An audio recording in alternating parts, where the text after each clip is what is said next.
مونږ ته د بمونو مخه نشته ده، مونږ ته د طوفان بندوبست وکړه جي.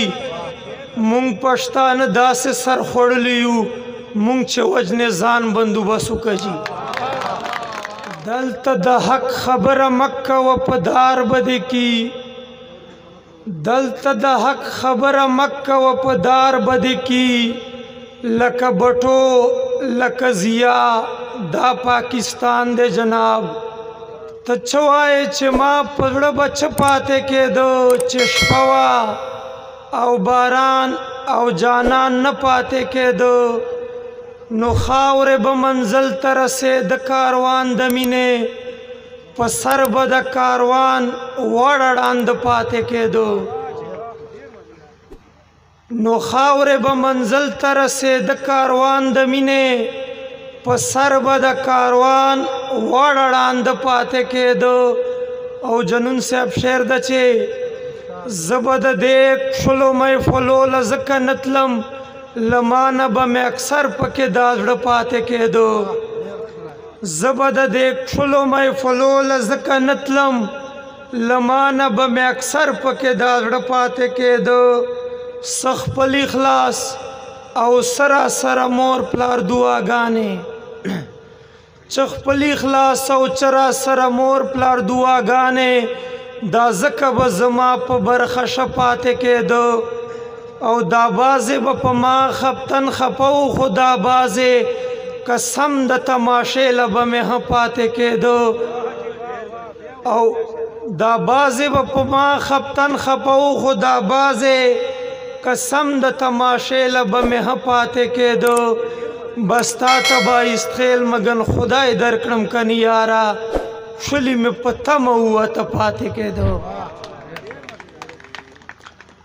را بشي پلاس چرته کې گیر بشي، را بشي پلاس چرته کې گیر بشي.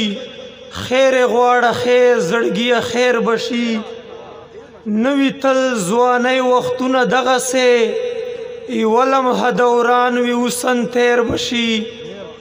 نوی تل ځوانۍ وختونه دغسې، یوه لمحه دوران وي اوسن تیر بشي. سرنګ لکه ته چې د هیر کړی دغسې له تا دای کله هیر بشي. غم او خوشحالۍ سره تړلی دي، غم او خوشحالۍ سره تړلی دي. پاو دی که چټاکی دی خو سیر بشي.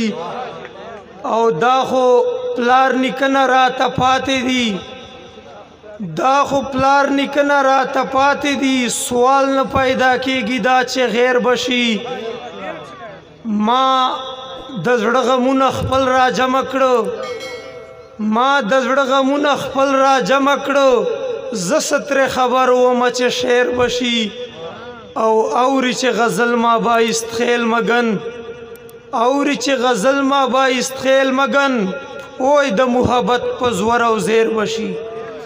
چې منم د احسان بندوبست وکړه جي، منم د احسان بندوبست وکړه جي. نه کېږي ګزران بندوبست وکړه جي. او یرې باره نن خو ډېر بې سوره یم، راوله جانان بندوبست وکړه جي.